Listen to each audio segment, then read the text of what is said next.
And it's all one giant lie, that the only way is through war and regime change. But that's Netanyahu's approach, and we're suckers. So recently, Jeffrey Sachs went on Cyrus Jansen's podcast to talk a little bit about the truth behind the U.S. bombing campaign against Iran, assisting Israel in its war of choice there, the worst ramifications to come from it, how it will affect the Trump administration, and why this leaves us with an open conflict that isn't concluded yet. So let's watch and let's react. Please like the video and subscribe to the channel. Were these strikes did they actually harm Iran at all? Did it actually stop this nuclear program from Iran? I have absolutely no inside knowledge or technical insight, but I have a lot of experience, which is that claims like this are ridiculous. The idea that Iran just sat around and waited for these well-announced strikes to occur is fatuous. We already heard from President Putin that there are many sites around Iran that are engaged in their nuclear operations, and that's no doubt true. It's also very typically the case that we announce victories on the basis of these individual actions that are preludes to very long wars. We've done that time and time again. So I have absolutely no technical knowledge of what happened last night. But on general principles, we should have a lot of skepticism. The fact that highly destructive missiles that hit Tel Aviv were launched shortly after this definitive operation should tell us enough that these ideas that this clean strike has somehow done the job is absolutely not the case. Yeah, I have to agree with him here. Also, Trump tore up the JCPOA, that agreement between the U.S. and Iran that led to inspections, and it was in place from 2015 to 2018. He tore that up in 2018. So they've had 7 years to prepare for the day that a strike from Israel or from the United States might come and target their nuclear enrichment facilities. It seems clear that they got at least some of that uranium out of there, and maybe even some of the infrastructure that was necessary to enrich the uranium, the cascades and the centrifuges. They might have gotten that out, and it seems to be the case, at least in Fordo, where that happened, where some stories are showing how motorcades of vehicles arrived there weeks in advance, like long lines of them, several dozen, that ostensibly seem to have removed some of that material from there. He's also right about the fact that U.S. politicians and U.S. presidents in general have a propensity to celebrate, mission accomplished before these prolonged wars. We saw that in the Iraq War when George W. Bush got up on that aircraft carrier with the banner in the background, mission accomplished. Well, Trump is selling the mission accomplished message right now. So is Hegseth, even though it's pretty clear that this didn't dismantle Iran's nuclear enrichment process.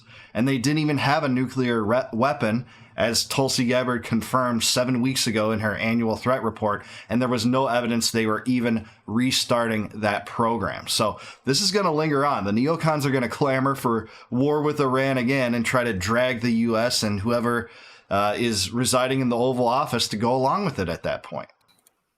Yeah, I think there's a lot of social media has been very interesting to look at the last 24 hours. Obviously, the MAGA crowd, a lot of them are saying this is a great victory. The U.S. military is the #1 in the world. We're amazing. But I think Trump is also, at the same time, losing a lot of his base. Many Americans very frustrated that this, again, is another new war for the United States. Professor, I wanted to ask you a question about Iran and its position in the Middle East. And we've always heard that Iran is the aggressor. For example, Israel had to launch this attack against Iran because it was in danger, right? I mean, I think it's very well understood this was an unprovoked attack from Israel to start this off about a week ago. But can you let us know what's missing from this picture. I mean, what do more Americans and Westerners need to understand about Iran's role in the region and what they were doing and everything that's going on there? Of course, this is a long and rich story because Iran is a civilization of 5,000 years.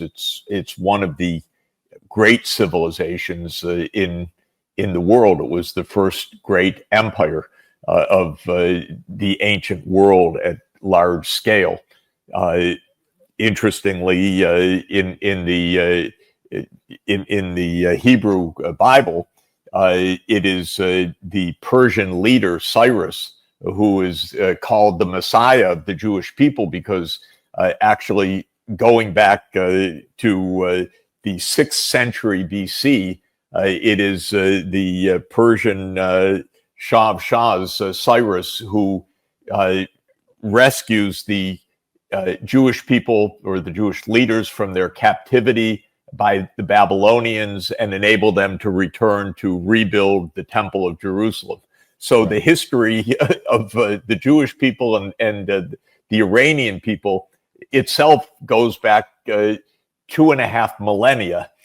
Yeah, the civilization itself goes back, a long way, and there's something to be said about the fact that it remains as such despite the propensity of the United States government to meddle with it. The United States couped Iran in 1953 under Operation Ajax, along with the British replacing the democratically elected Mossadegh, by the way, with Shah Pahlavi, and he instituted a secret police. There were some things that seemed to have been more pro-Western. If you look at videos from that time, people operated in a more free way, certainly so, but he also organized a censorship regime, a secret police called Savak, and the fundamentalists rose up and overthrew him in 79.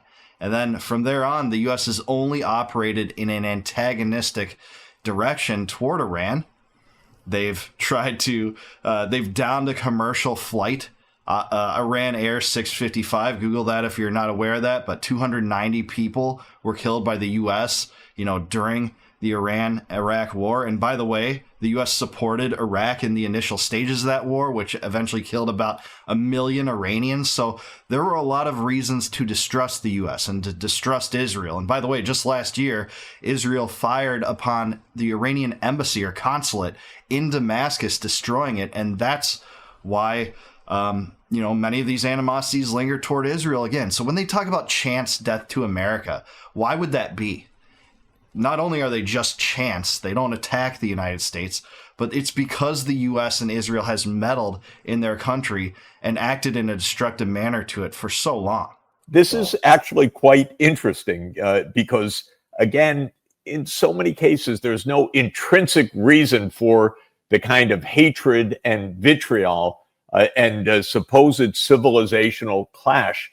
There is a complete lack of understanding backed by and provoked by propaganda, by deliberate misreading of history and so forth.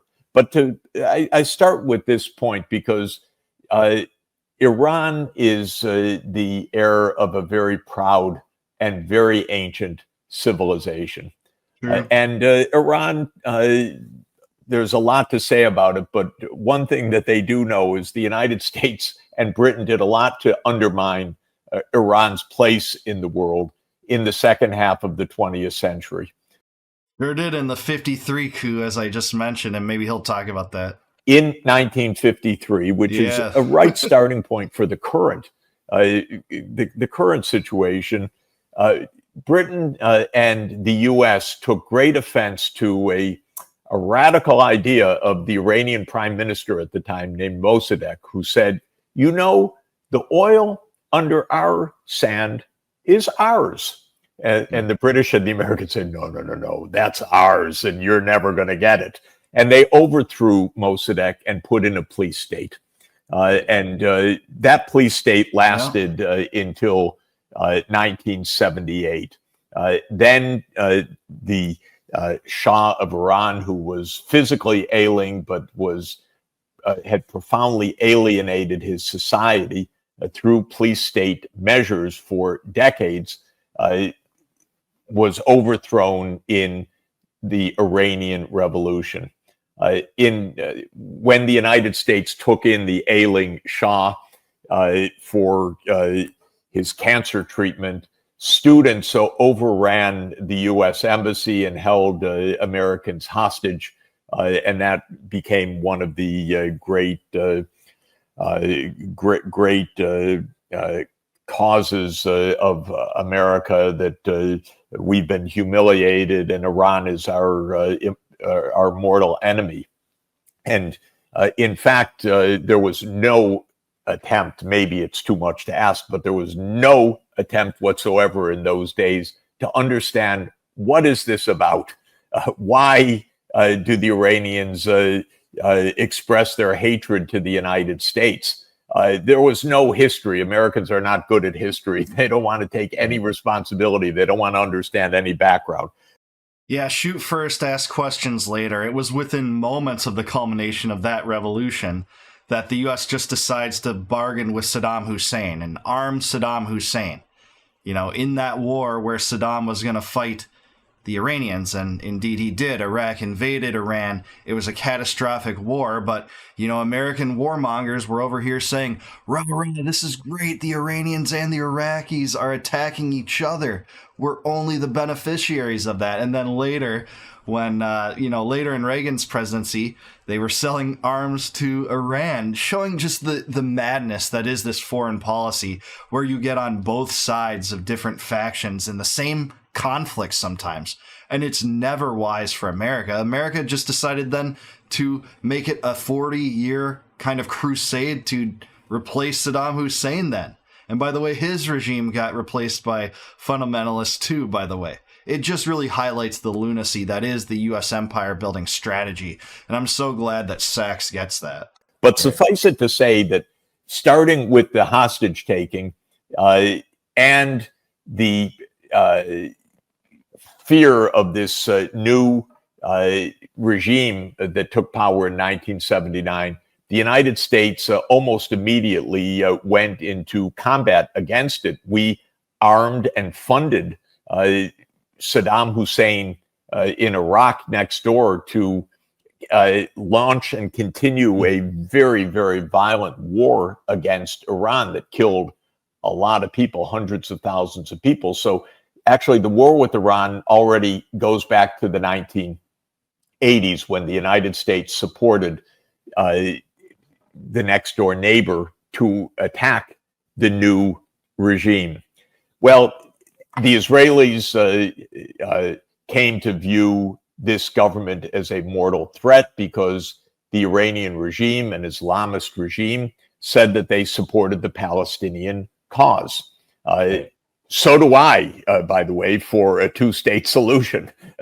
Yeah, the Iranians are on record supporting not only that, a Palestinian state, which, by the way, was U.S. policy through the Clinton and Bush administrations, and I believe the Obama administration even. I think even Biden flirted with this idea for a while, at least. I don't think it'll be on the table anytime soon because of how much the Israel lobby controls American politics and wants to just do the bidding of Netanyahu, who has never wanted a Palestinian state and done everything he can to prevent that from happening, including going as far as to fund Hamas such that that won't happen. And I hate to say that strategy has worked for him. That was the American strategy. Not only has Iran supported that, which is basically the death knell on their regime from the perspective of Likud and Netanyahu, that war criminal, by the way, but they've also supported a nuclear-free Middle East. Well, who's getting in the way of that? It's the United States and Israel. What do you know? Because Israel has a secret nuclear weapons program. And they, you don't hear that much about this in mainstream news, but this was a war, this Iran war that recently happened, was sparked because there's a country with a secret nuclear weapons program firing upon another country under the suspicion that they have a secret nuclear weapons program that they don't have. Like, you couldn't have made this up, but that really is the crux of it. So this is not a radical point. The idea that Palestinians should have political self-determination is an idea that more than 180 of the 193 UN member states actively express. But for Israel, and especially for this movement that Netanyahu leads this Likud political party and this Greater Israel movement, any supporter of the Palestinian cause is a mortal enemy. So Iran became mortal enemy number one of Likud and of Netanyahu's Israel. And then because of the power of the Israel lobby in the United States, which also has a lot of interesting roots, but is a very, very powerful part of the U.S. deep state. Iran not only was an enemy because of the hostage taking and the fact that they were standing up for things that the Americans didn't want, but also because Iran was the enemy number one of Israel. Yeah, no doubt that's the case. And there's been a, relationship between Iran and Israel in this way for years and years and years. And Netanyahu has always wanted regime change in Iran. We know that it was long-standing U.S. policy for there to be a regime change in Iran going back as far as at least 1996, because there was a stunning revelation in either 2003 or 2004 when Wesley Clark, then running for president, revealed and exposed the fact that he walked into the Pentagon 10 days after 9/11 and saw plans laid out for regime change operations in 7 countries in 5 years. The last country on that list was, you guessed it, Iran. That's the only one that hasn't come to fruition out of all the ones on that list. So the U.S. was planning to do this for a long time. And what's so brazen about the U.S. warmongers and the U.S. war regime, the neocons that support this madness, is the fact that they're so brazen that even when their plans are discovered and exposed and, told to the world, they still follow that same game plan that they drafted, 30 years ago. And I think we're living through the ramifications of that right now. This strike on Iran and this conflict doesn't seem to be over. I'm glad the off-ramp was taken, but it was only taken because of the restraint that the Iranians had toward the United States. Trump put them in a position to decide the fate of how this war would go.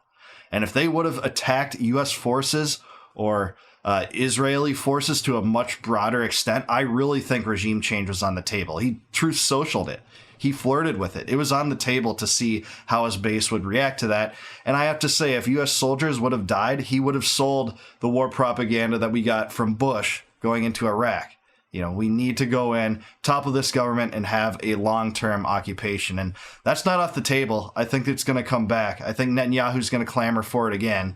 And I just hope that many factions within the U.S. government will protest it again, hopefully. In 1996, Netanyahu and his American political buddies released a political document called Clean Break. Yeah. And Clean Break said, you don't fight groups like Hamas and Hezbollah by fighting these militant groups head on. You fight them by bringing down the governments that support them. So what Netanyahu envisioned was remaking the governments of the Middle East in Israel's image, if I could put it that way. In other words, we, Israel, together with the United States, will overthrow any governments that are supporting the Palestinian cause, and especially these Palestinian militant groups. Iran was number one on the list. So these new events are the culmination of 30 years of Netanyahu's campaign to bring the United States into war with Iran.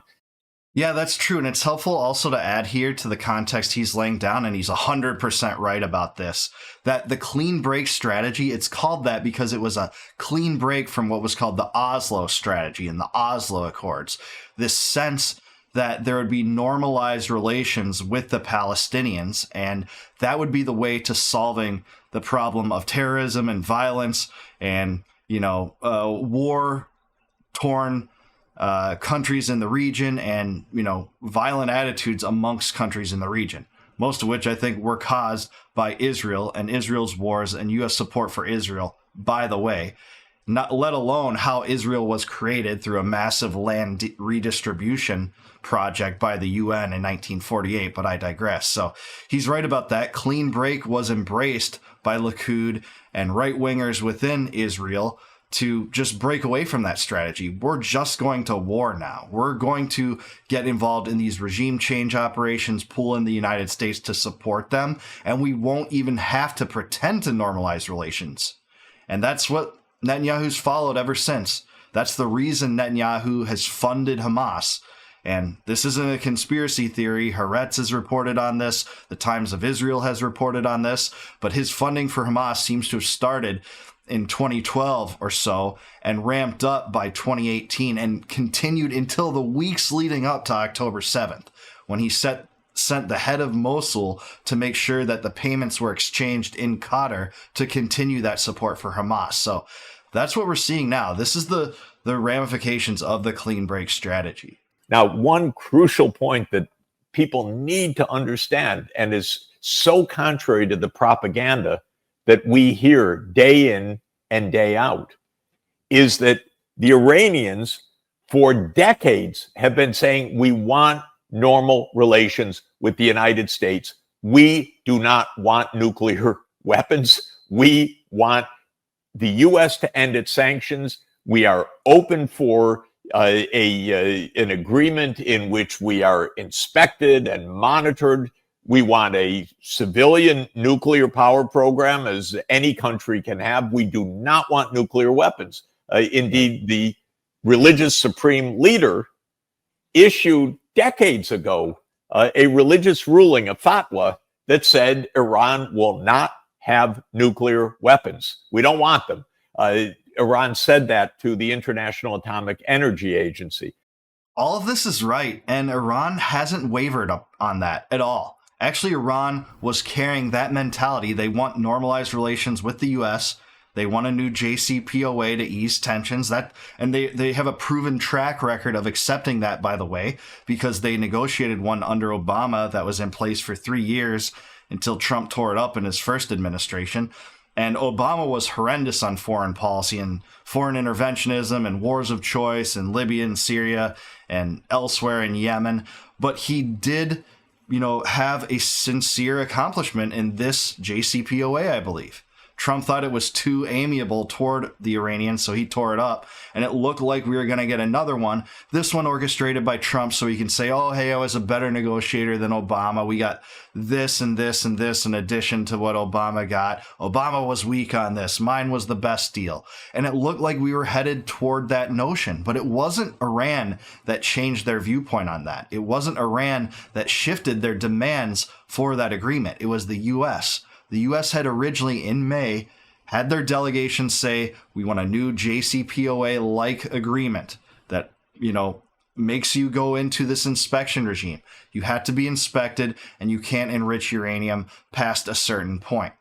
And they can do that under the NPT, which they're part of. They're not part of the JCPOA anyways, so they can enrich up to 60% and have what looks to be a deterrent without actually a nuclear weapon.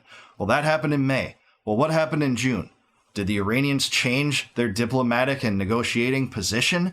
No, they didn't. It was the Americans that changed that. The Witkoff-led delegation changed their demand abruptly and arbitrarily, it seems, to you can't enrich uranium at all. And again, this is a non-starter. Sachs is right about this. This would have prevented them even from having a nuclear power program. And that just was not going to happen. This was a poison pill designed to sink those negotiations. And I think you can be sure at that point, Trump had decided, I'm only collaborating with Netanyahu to strike Iran. And that's what happened. Iranians, academics, and senior officials have been coming to me for decades saying, we want to negotiate with your government. We want to normalize relations. And of course, and I want everyone to remember this most basic fact, in 2016, President Obama actually negotiated with the Iranians an agreement to stop the nuclear weapons program.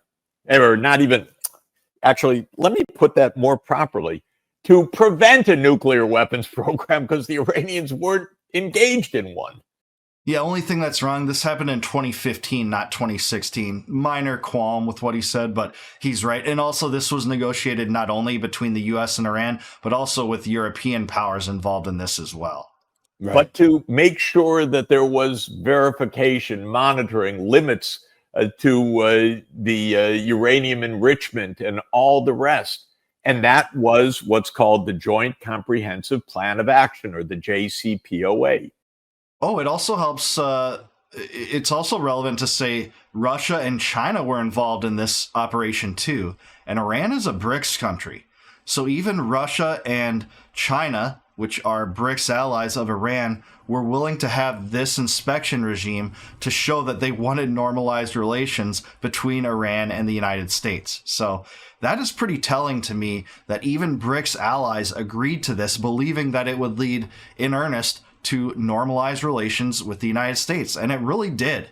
Under all the congressional record and testimony and documents that exist from the time, they all conclude that Iran was complying with these inspections. And they weren't trying to be stealthy about it. They weren't trying to hide it. They weren't trying to create a nuclear weapon. That only came up as war propaganda days before the U.S. struck. That was not part of the record of the international community, as Tulsi Gabbard said 7 weeks ago, or any of the documentation that exists. Even the CIA wasn't claiming they have a nuclear weapon. You only hear Netanyahu saying they're weeks away for the last 35 years. In other words, an agreement was reached a decade ago. And what happened? Donald Trump got elected, the Israel lobby went to work, and Trump walked out of the JCPOA. So he abandoned the agreement that would have obviated all of this. And since then, I've been speaking to Iranians month in, month out, visiting Tehran, speaking to senior officials that I meet in various meetings around the world. They're always asking me, do you have an inroad to the White House? Why don't they listen to us? We want to negotiate. This was true during the entire Biden period. It was true, of course, at the start of the Trump administration. How many times did they ask, do you know anyone in the White House? We want to negotiate. The Israel lobby works overtime to prevent the American people from understanding any of this.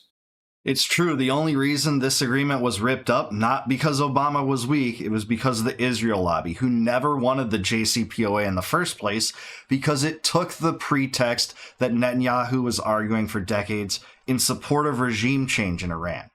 That's why. And I think that's why Netanyahu chose to strike Iran again while he did, because it took these negotiations off the table. It sank them. It sabotaged them. And yeah, Trump was complicit. The United States government was certainly complicit with that. But he didn't want there to be a new JCPOA, because as long as the JCPOA existed and all the evidence showed Iran was complying, they can't make the war propaganda case for regime change that they've always tried to make when it hasn't been in place. It's pretty clear when you take a look at this all. And it's all one giant lie, that the only way is through war and regime change. But that's Netanyahu's approach, and we're suckers. And Trump is the most recent one to be suckered by it. And if it were just Trump, that would be one thing. But he's bringing in us, and he's bringing in the whole world into this latest round of disaster. Yeah, I hate to agree with Sachs here, and it does look like this conflict will rear its ugly head again, will be prolonged. There's a ceasefire now. It's been violated by both sides. But what did this strike really solve? It doesn't seem to have solved anything, even if you listen to the aims and the end game that Trump and Netanyahu were talking about. They wanted to, prevent Iran from acquiring a nuclear weapon. Well, they didn't have a nuclear weapon. That was known. That was widely known. And there was propaganda leading up to this strike saying, well, they were weeks away, they were months away, etc. But even the U.S. and the CIA, the entity most likely to want to draw the U.S. into these endless wars, regime change operations, essentially since its inception, since 1953 when the U.S. did this in Iran, that entity still said they don't have a nuclear weapon. Well, did this destroy their nuclear capabilities? Trump's acting like he thinks it did, but there's no evidence to suggest that at all. In fact, it looks like they got at least some of the uranium out of Fordo. And they have a nuclear power program still. So you need enriched uranium to support that. They're going to continue with that. And I think what you're going to see is Netanyahu resume his propaganda campaign, his 35-year-old propaganda campaign, talking about how they're weeks away, they're months away, etc., forever. Because they can't say, I don't think Israel can celebrate this as mission accomplished to the extent that the United States and Trump will, saying that this was just a smashing success, because Israel still wants a regime change. They realize they can't do it on their own, but their gambit was to draw the U.S. into it and have the U.S. put their boots on the ground, all for the sake of this foreign country and the Israel lobby that supports it no matter what. You know, it was really telling when Tucker Carlson sat down with Ted Cruz and said, you know, what are we gaining from this? What's one of the benefits that we get from Israel in this alliance? And he just couldn't answer the question. He pivoted to something else. Candace Owens asked the same of Piers Morgan. He couldn't answer the question. And Piers has been pretty good and critical in the bloodshed in Gaza and the genocide happening there. But, you know, he can't answer why, you know, we're in this alliance with Israel. What does the U.S. side gain from that? We don't gain anything. It's just so crystal clear. So I'm really glad that Sachs knows the history behind this, knows the background. And I think the most important thing that he pointed out is the Iranians have dealt in good faith with the United States. Yeah, they might have a backwards fundamentalist regime and a warped culture that doesn't align with the West. I would submit that.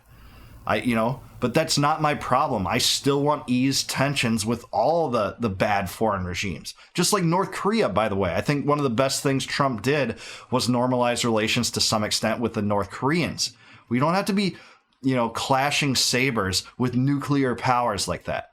We don't have to be in the Middle East for Israel's sake and Israel's war, their desired wars of choice, which, by the way, included Iraq and Libya and Syria and at some points Yemen and now Iran. We're sucked all into this madness because of the empire building mentality that aligns with the Israel lobby, that aligns with what the neocons want, and aligns with the military industrial complex. It's senseless. We need to take our troops back from the Middle East and shut down those foreign bases for good. They wouldn't even been in the position to be potentially hit by Iran if we didn't have 45,000 of them in the Arabian Peninsula. So that's the solution. That's the real America First solution. And hey, I'll go farther than America First. I'll go America only. But I want to hear from you. Let me know down below. Do you agree with me on this? Was Sachs right? Anything that Sachs could have pointed out you think would be more helpful to know? Do you see this conflict lingering on into the future? Let me know down below. Please like the video, subscribe to the channel. Please subscribe to Cyrus Jensen. He's awesome too. Great podcast. And if you would, please consider becoming a YouTube member or a Patreon patron. If you become a YouTube member, you have advanced viewing of my videos, which I really would appreciate if you support me that way. And until I see you guys next time, no more war, no more debt, no more inflation, and no more empire. Peace out, guys. Catch you in the next one.